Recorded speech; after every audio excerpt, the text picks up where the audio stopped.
This is a Colt 1860 Army revolver. This particular one is made by Uberti and made to Cimarron firearm specifications. It is a very close replica of the .44 caliber belt pistol adopted by the U.S. Army just before the Civil War in 1860, which itself was among the last generation of Colt revolvers that Samuel Colt lived to work on before his death in 1862.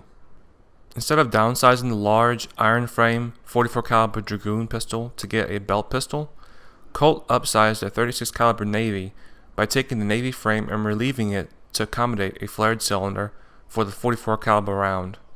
The Colt 1860 also uses an 8-inch round barrel and a stronger rack and pinion loading lever at the front that is more streamlined and easier to produce.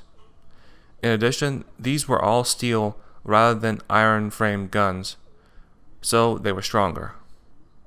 The Colt 1860 was the most prevalent sidearm of the Civil War, and it was the Army's handgun until it was replaced by the Colt Peacemaker in 1873. But it was a common sidearm from coast to coast, wielded by colorful characters like Boston Corbett and Doc Holliday. Cimarron's gun is largely faithful to the originals, but it is made of all modern steels. The frame is color case hardened, as is the loading lever, while the barrel and cylinder are blued. It wears a single-piece walnut grip and has a brass trigger guard. The sights consist of a brass front blade and a rear notch cut into the hammer face. Like any newer generation of Colt, it has a captive wedge and breaks down easily for cleaning.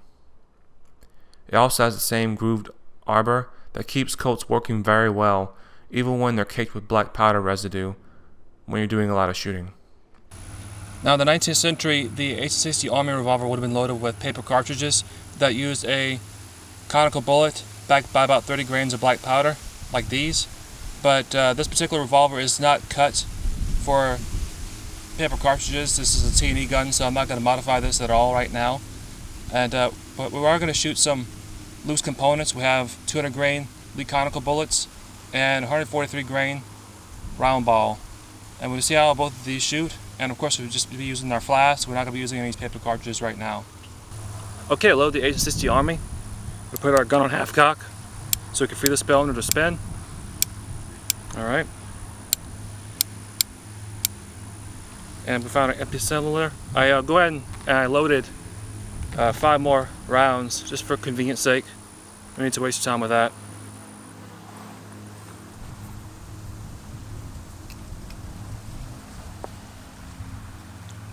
We're working with loose powder today, so I'm just going to take a 30 grain measure of black powder, put it down our cylinder mouth. Alright, we'll start off with some round balls today. Just drop it right on the cylinder mouth.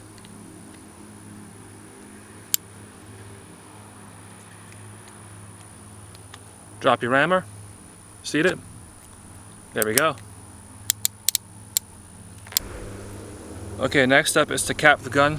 I have some number 2 percussion caps from Remington. Just put them on the nipples, the back there. There's 1. There's 2. Alright, fully capped up. I'm going to go ahead and drop this into a little safety slot that is in between the loaded chambers. Okay, that locks the gun up. Safe the carry with all 6 rounds fully loaded. In general, cap and ball revolvers like these are originally sighted in for 75 yards, so basically all of them I'm going to shoot somewhat high at closer distances. To see where this Colt 1860 is hitting, I benched it and shot it at paper at 20 yards. The top target is shot with a 30 grain charge of powder and a round ball, followed by the bottom target, which I hit with conical bullets with the same powder charge. The round balls shot about 8 inches high to the point of aim, which was at the bottom of the target, but it gave me a better overall group, while the conical bullets hit closer to the point of aim, but I was stringing them along a little bit. So I got a confession to make. My daughter really likes sports drinks, but she doesn't like to finish them. I have a bunch of them. Let's go ahead and shoot a few, see how we do. We have the 1860 loaded up with some round ball, 30 grains, same charge as before. Let's see how they do.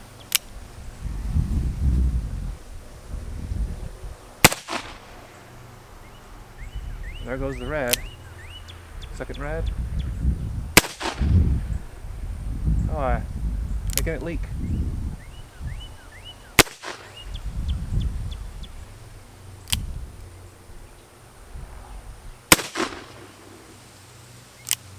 Now it's not moving. Got one more shot. Let's see if I can hit blue. Got him. Not bad for an old shooting iron.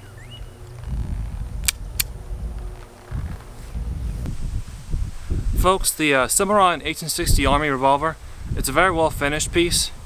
I have just over 200 rounds to this particular gun, including 50 rounds today. Not a single cap jam, not a single hiccup. It's ran perfectly, though I have to say, I do plan to keep on this one. Probably get rid of the red stain on these grips that Uberti always puts on their imported revolvers. But other than that, I gotta say, for a Colt Captain Ball revolver, this has ran like a top. It's been a very good, of course, absolutely instrumental in the path to the Colt Peacemaker, and one of many America's fighting six guns. So, we're at 35 yards. Go ahead and see if I can take a few more shots before we go. Let's do it one-handed like the old days.